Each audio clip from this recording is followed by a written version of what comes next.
पड़े, हम वो नहीं सिखाएंगे। करो बेटा, हो जाए। अरे ऐसे कैसे हो जाएगा? कितने बच्चों ने गलतियां की, वो गलतियां लाके रखो उसके सामने, एक चार्ट बनाओ उसका। वो चीजें कौन सी है जो तुम्हें फॉलो करनी है, वो बेहतरीन किताबें कौन सी हैं, नोट्स बनाने के तरीके क्या हैं, वो नहीं सिखाना हमें। यूं आईएएस आईपीएस नहीं बनेंगे, भूल जाओ, भूल जाओ, मैं कह रहा हूं।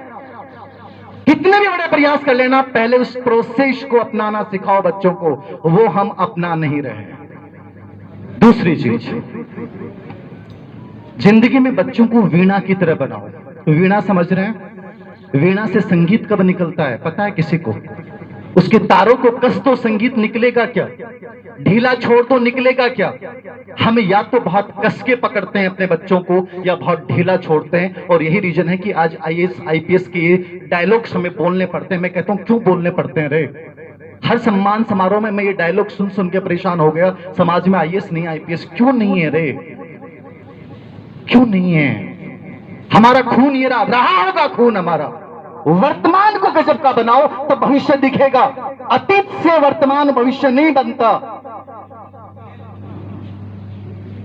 अतीत से कुछ नहीं होता। प्रेजेंट गजब का बनाओ, और प्रेजेंट गजब का बनाना है तो बच्चों में बीजारोपण, अंकुरण ऐसा पैदा कर दो कि बच्चा एक एग्जाम को दूसरी बार देगा ही नहीं।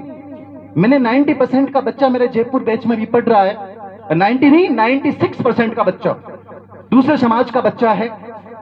उस समय मेरिट में आया बच्चा, मेरे सामने आके रोने लग गया, सर मैं 5 साल से स्ट्रगल कर रहा हूं थर्ड ग्रेड टीचर बनने के लिए, सर बन नहीं रहा हूं। किसी व्यक्ति ने, मेरे आसपास के लोगों ने कहा कि तेरी जिंदगी में राजयोग नहीं है। अरे कौन लोग हैं जो तुम्हें कहते हैं राजयोग नहीं है? मेरी हथेली को देख के झुंझुनू में स्काउट गाइड का एक बनारस के पंडित जी थे, उन्होंने कहा बेटा तेरे प्राइवेट सेक्टर में संघर्ष करना लिखा है। मैं सेठ मोतीलाल कॉलेज में पढ़ाता था, उस व्यक्ति ने कहा कि 250 रुपए फीस ली और कहा राजयोग नहीं है। मुझे उस दिन लगा अब तो राजयोग बना के दिखाना है। ये कौन लोग हैं जो तुम्हें डराते हैं? कौन लोग हैं जो तुम्हें गिराने की कोशिश करते हो और तुम गिर जाते हो, सत्य मान लेते हो? उस बच्चे की डिप्रेशन की दवाइयां चल रही थी 4 दिन में, मैंने कहा तू 100% नौकरी लगेगा, ये दवाइयां छोड़, उस नेगेटिव एनवायरनमेंट से बाहर निकल। हम जो करना चाहिए वो तो कर नहीं रहे हैं। अरे उस बच्चे के आसपास एक ऐसा एनवायरनमेंट बनाओ कि 50-55% वाला बच्चा यूपीएससी बनने के सपने देख ले। और सपने सच होते हैं, पूरा जीवन एल्गोरिदम है, याद रखना। तुम फेसबुक के ऊपर, सोशल मीडिया पे, गूगल पे एक शब्द डाल देना, उस शब्द से रिलेवेंट चीजें तुम्हारी लाइफ में बार बार आना शुरू हो जाएंगी, उससे संबंधित ऐड आने शुरू हो जाएंगे। तुम्हारा मन किया कि मुझे स्कूटी लेनी है और तुम्हें होंडा की स्कूटी लेनी है, मार्केट में जैसे निकलोगे तुम्हें सैकड़ों स्कूटियां होंडा की दिखेंगी, हीरो की दिखना बंद हो जाएंगी। जैसा देखोगे ना लाइफ में वैसा ही बनोगे। तो इंपॉर्टेंट क्या है? इन्वायरमेंट चेंज करो। हमारा जीवन पूरा महाभारत है। अर्जुन श्रेष्ठ था, लेकिन अर्जुन से भी श्रेष्ठ कोई और था। कौन था? कौन था अर्जुन से श्रेष्ठ? कर्ण जैसा योद्धा कोई नहीं था। क्यों हार गया कर्ण? क्यों हार गया कर्ण भाई? कर्ण जैसा तो योद्धा कोई था ही नहीं। अर्जुन कुछ नहीं था कर्ण के सामने, लेकिन अर्जुन के साथ भगवान श्री कृष्ण थे, एक मल्टी डायमेंशनल पर्सनैलिटी, जिन्होंने हर पल कहा तुम करोगे, तुम जीतोगे, मैं हूं ना तुम्हारे साथ, क्यों नहीं करोगे तुम? और कर्ण के साथ था सारथी शल्य, पांडवों का मामा। उद्देश्य था कर्ण के मनोबल को इतना गिरा दो कि वो अपने आत्मबल को भूल जाए। और यही तो हुआ, यही तो हम लोग कर रहे हैं। हमें करना यह है कि बच्चों के आत्मबल को स्ट्रांग बनाना है, बच्चों को वो प्रक्रिया समझानी है, बच्चों को वो वातावरण देना है जहां से वो वास्तव में अंकुरण बनके एक वटवृक्ष बनेगा, और उस वटवृक्ष की छांव में आने वाली पीढ़ियां प्राउड करेंगी। ये हम नहीं सिखाना चाह रहे। हम केवल डराते हैं, हम अतीत की बातें करते हैं। हमारा गौरव कुछ नहीं है। मैं कह रहा हूं गौरव ये बनेगा जिस दिन अपने वर्तमान में बच्चों को आपने पूरा व्यस्त कर दिया। पूरा वर्तमान जीने दो और कंप्लीटली उसमें जीने दो। आपको खुद को लगने लग जाएगा मेरा बच्चा कोहिनूर बनेगा। कोई प्रेशर नहीं है, पढ़ाई आनंद का विषय है। मैं 10वीं में बाई ग्रेस पास हुआ, उस तक मुझे पढ़ाई बोझ लगती थी, लेकिन जिस दिन मैं 11th में गया और जिस दिन उस टीचर ने कहा था कि तू यदि बन गया अपनी जिंदगी में, और उस ज्योतिष ने कहा था कि मैं गणित पढ़ाना छोड़ दूंगा, उस दिन सोच लिया था ये जो लोग हैं ना आपके आसपास के बाहरी वातावरण में जो तुम्हें चैलेंज करते हैं ना, यदि तुमने इनको गलत सिद्ध नहीं किया ना तो तुम्हारा जीवन बेकार है। याद रखना, ये एक बार मिला है, सिर्फ एक बार। मैं मानता ही नहीं पुनर्जन्म को कि पुनर्जन्म होगा कि नहीं होगा। मैं मानता हूं सिर्फ एकमात्र ये जीवन है। इस जीवन में ऐसा करके जाओ कि आने वाली पीढ़ियां यूं ही याद रखें कि यार ये एक अवतार के रूप में व्यक्ति था। ये जीवन होना चाहिए। और यदि अपने जीवन को ऐसा नहीं बनाया तो तुमने व्यर्थ गवाया है। चाहे दुनिया भर का पैसा कमा लेना, गाड़ियां ले लेना, लेकिन अपने जीवन से सुगंध महकनी चाहिए और वो आसपास के परिवेश में फैल जानी चाहिए। ये तुम्हारे जीवन का उद्देश्य होना चाहिए। और यदि नहीं है तो हम गलत दिशा में हैं। मैं यहां बैठे जो बच्चे जो एकदम युवा हैं, जो सिलेक्टेड होके आए हैं, जो 12वीं में बहुत अच्छी परसेंटेज के साथ आए हैं। एक वो बच्ची आई है जो यहाँ सिंघाड़ा से 96 साइंस में, सुबह से फोन कर रही थी। नहीं आई क्या बच्ची? आई है, वेरी गुड। वो बच्ची बड़ी बेचैन थी कि सर मुझे जाना है, पता नहीं मेरे पास मेरे नंबर कहाँ से मिले इसको, कि सर आपका नाम सुना है, आप आ रहे हो। अब ऐसे बच्चे 96% है ये साइंस की, इससे भी ज्यादा परसेंटेज वाली बच्ची पायल है क्या नाम बताओ? पुष्पा। हाँ, मुझे लगता है ऐसे बच्चों को वास्तव में हमें दिशा देने की जरूरत है। इनको प्रक्रिया समझाएंगे ना तो इन जो अपन प्रतिभा सम्मान समारोह कर रहे हैं ना, इसका नेतार्थ है, अन्यथा कुछ नहीं है। इन बच्चों को अपन गाइडेंस दें, इन बच्चों को ये बताएं कि यूपीएससी तक पहुंचने का सफर कैसे है, क्योंकि एडमिनिस्ट्रेशन में आके आप समाज को बदल सकते हो। ये सबसे बड़ी सर्विस है जहां समाज को प्रभावित कर सकते हो। हमें इन बच्चों को सपने दिखाने होंगे, और केवल सपने दिखाने नहीं होंगे, उन सपनों में हमें सारथी बनना पड़ेगा। और उन सपनों में जो ये कांटे हैं ना, जो चाहे आपका अड़ोसी हो सकता है, पड़ोसी हो सकता है, रिलेटिव हो सकता है, इनको ज्यादा कुछ मत समझना। सबकी बातें झूठ होती हैं, मैंने किए हैं झूठ, आप भी कर सकते हो। बस अपने अंदर की उस ताकत को बड़ा बना लेना कि तुम्हें कोई रौंदने की कोशिश करे तो भी तुम चलना, जब तुम्हें गिराने की कोशिश करे तुम जबरदस्ती खड़े होना, जब तुम्हें कोई बाधा सामने खड़ी करे उसको चीर के निकलना। यह आत्मबल तुम्हें अपने अंदर पैदा करना होगा। बहुत सारी बातें हैं, मन करता है मैं तुम्हारे अंदर इतनी ऊर्जा भर दूं कि तुम सच में इतना बड़ा सोचने लग जाओ और छोटी मोटी चीजें है ना वो भूल जाओ। बट टाइम चाहिए, मंच चाहिए। जब आपको लगे ना कि सर मैं थक रहा हूं, हार रहा हूं, डॉक्टर साहब बैठे हैं लेकिन सर शिक्षक भर्ती के बच्चे आते हैं मेरे पास, बच्चे 500 के बैच चलते हैं, अधिकतर बच्चे। अभी गंगानगर से एक बच्चा आया, बच्ची आई, दोनों भान भाई, डिप्रेशन की दवाइयां चल रही हैं, जयपुर से 10-10 हजार रुपए महीने की दवाएं ले रहे हैं। सिर्फ मैंने 2 चीजें समझाई उनको। डिप्रेशन कहां से आया? तुमने एक नकारात्मक विचार को पाला, उसको इतना सोचा, तुम्हें लगा कि मेरी लाइफ में कुछ नहीं बचा, तुम डॉक्टर साहब के पास गए। आजकल के डॉक्टर, हो सकता है डॉक्टर साहब को बुरा लगे, आपका नाम बहुत बड़ा है, हमें प्राउड भी होता है कि गुजर समाज से कोई CHMO है। मैं सच बोल रहा हूं, बहुत बात धंधा सा लगता है। गरीब परिवार के दोनों बच्चे, डिप्रेशन की इतनी दवाइयां। मैंने कहा क्यों रे दवाइयां क्यों? तुम्हारे पापा के स्ट्रगल को देखा है, तुम्हारी मम्मी के स्ट्रगल को देखा है? कभी अपने पापा के अंदर की बनियान देखना, मिलेगी नहीं, और मिलेगी तो उसमें दुनिया भर के छेद मिलेंगे, और उन छेद को देख के तुम्हें लगे कि मैं डिप्रेशन में हूं, इसका मतलब बेकार हो तुम।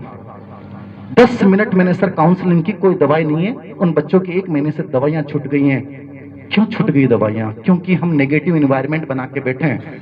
आसपास के ऐसे बच्चों की जिंदगी को बदलिए। कोई डिप्रेशन आपकी जिंदगी से बड़ा नहीं है, कोई असफलता आपकी जिंदगी से बड़ी नहीं है।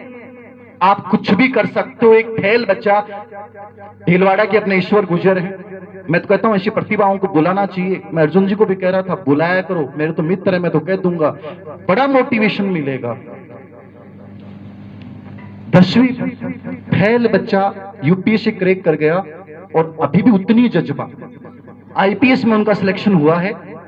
अभी 2 दिन पहले मेरी बात हुई, गांव में गए तो बोले कि 2 बच्चे हैं सर साइकोलॉजी के लिए, इनको गाइडेंस कीजिए। मैंने कहा कोई दिक्कत नहीं है, अभी भी उसी मुहिम में लगे हुए हैं। सच में दुनिया को बदला जा सकता है, और जिंदगी सच में कभी अपने आप बदलती नहीं है, हमें बदलना पड़ेगा उसको। एक जज्बा हमें उस एनवायरनमेंट में क्रिएट करना पड़ेगा। आपको खुद को लगने लग जाएगा कि जो जन्नत और जहन्नुम है ना, वो सब कुछ यही है। आसपास में 2 बच्चों की जिंदगी बदलने का प्रयास कीजिए। मैं एक NGO चलाता हूं उम्मीद, और उसमें हजारों बच्चों को मैंने सुसाइड से बचाया है। मैं चाहता हूं कि आप भी अपने आसपास ऐसा कोई बच्चा आपको लगे तो मेरे नंबर जरूर दीजिएगा। हमारा एनजीओ, मैं खुद पर्सनल काउंसलिंग उस बच्चे की करूंगा। 100% मैं कह रहा हूं, वो बच्चा केवल बाहर नहीं निकलेगा, वो बच्चा इतिहास रचेगा, 100% रचेगा। बस बच्चों के अंदर एक बार उस आत्मबल को बताने की जरूरत है कि तुम वास्तव में क्या हो, फिर ये दुनिया पूरी आपको अलग दिखने लग जाएगी। जब तक हम कमजोरी मान के बैठे तो अपने बच्चों में निडरता पैदा कीजिए, अपने बच्चों में साहस पैदा कीजिए, अपने बच्चों में संकल्प पैदा कीजिए। ये 3 शक्तियां बच्चों में पैदा कर दीजिए। आपको ये सोचने की जरूरत नहीं पड़ेगी कि आपका बच्चा क्या बन के आएगा। आप हमेशा प्राउड करोगे कि मैंने सच में कुछ बनाया है। 3 चीजें पैदा कर दो, निडरता, संकल्प और साहस। ये हमारे समाज में आज पैदा करने की आवश्यकता है। और उस गरीब बच्चे में स्पेशली, वो जो बहुत पिछड़ा है, उस बच्चे की सोच में ये तीनों चीजें लेके आ जाओ। फिर देखना, आपको खुद को इंतजार करने की आवश्यकता नहीं पड़ेगी कि क्या हो रहा है क्या नहीं हो रहा। अंत में आओ मिलकर बैठें, भूलें आपसे मतभेदों को, ये सारा समाज हमारा है, आमंत्रण दे गुलजारों को। एक दूसरे के हिंदुस्तानी होने पे गर्व करो, हम शामिल करें अनजानों को, साथ साथ बैठकर अरदास करें मां भारती के चरणों को। बस इसी प्यार की भाषा से हम हर खाई को भर देंगे, इस आग उगलते मौसम का माहौल बदल के रख देंगे, माहौल बदल के रख देंगे। सुभाष जी ने निवेदन किया था, बड़े कर्मठ और युवा ऊर्जावान जीकेप के अध्यक्ष हैं, और जीकेप का एक भवन बन रहा है। चूंकि मैं भी प्रांतीय कार्यकारिणी में शामिल हूं, हमारा कहीं ना कहीं कर्तव्य बनता है। अभी फिलहाल मैं 1 लाख रुपए की घोषणा कर रहा हूं उस भवन के लिए, बट आगे भी हमारा उस प्रयास रहेगा उस भवन को बेहतर बनाने के साथ। बिल्डिंगें बहुत होती हैं, बहुत मकान बने पड़े हैं साहब, जयपुर में हजारों पड़े हैं, खंडर हो रहे हैं। यदि उस बिल्डिंग में मैं चाहता हूं बन जाएगी ना, उस दिन वीक में 1 दिन बैठूंगा और वहां ऐसा सर्जन का एनवायरनमेंट क्रिएट करेंगे कि वहां जो बच्चा आए ना, वो एक नई ऊर्जा और उत्साह के साथ आसमान में उड़ने का जज्बा लेके जाए। यदि ये बिल्डिंग के साथ हमने नहीं किया तो बिल्डिंग कोई काम की नहीं है, याद रखना। मैंने कहा ना, बिल्डिंगें बहुत हैं, लेकिन उस बिल्डिंग बनाने के साथ हमें उस बिल्डिंग में ये ऊर्जा भरनी है कि उस परिसर में जब प्रवेश करे तो उसका रोम रोम खड़ा हो जाए और उसे लगे कि मुझे अपनी जिंदगी के सपनों को सच करने के लिए रत्ती रत्ती दांव पे लगाना है। क्योंकि आप यहां पहुंचे हो ना, तो कोई पीछे गया है। कौन गया है पीछे पता है? जितने बच्चे टैलेंटेड बच्चे आए हैं, आप यहाँ आए हो तो पीछे कौन गया है पता है क्या? आपके मम्मी पापा पीछे गए हैं। पूछना उनसे एक बार कि हम जब पढ़ रहे थे 2 साल आपने क्या किया? वो कहीं घूमने नहीं गए, उन्होंने अपनी इच्छाओं को दबाया। वो सुबह 3-3 बजे तुम्हारी मम्मी उठी है, तुमने कहा मुझे चाय चाहिए, बिना थके, सर दुख रहा था, फिर भी उसने चाय बनाई है। तुम्हारे लिए कोई पीछे गया है, वो कभी हमेशा पीछे नहीं रह जाए। इसलिए तुम्हें अब बहुत आगे जाना है, ताकि वो प्राउड करते हुए कि हमने जो 4-5 साल अपने बच्चों के लिए जो सैक्रिफाइस किया, जो एक त्याग और समर्पण की जिंदगी जी, हमें प्राउड है कि हमारे बच्चे बहुत आगे हैं। क्योंकि डिग्री और परसेंटेज से कुछ नहीं होता बच्चों। मैंने ऐसे बच्चों को देखा है जो 99% लाके भी फेल हो जाते हैं आगे जाके जिंदगी में, और मैंने फेल बच्चों को भी जिंदगी में बड़े बड़े सपने सच होते हुए देखा है। आपकी लड़ाई अब से स्टार्ट होती है, ये एक पहली कड़ी थी। यहां तक आप इतनी अच्छी परसेंटेज के साथ पहुंचे हैं, आपको इसको अभिलेख बना के जाना है, और ऐसा अभिलेख लिखना कि ये डिग्री प्राउडेबल बन जाए कि सर उस कॉन्फ्रेंस, उस सम्मेलन में गए थे उदावास गांव में, देवनारायण जी मंदिर में, उसके बाद ये सोच लिया था कि आप पीछे हट के नहीं देखेंगे, जितनी बुराइयां होंगी उनको रौंद देंगे और सच में एक सपनों की जिंदगी जिएंगे। बहुत बहुत धन्यवाद। मुझे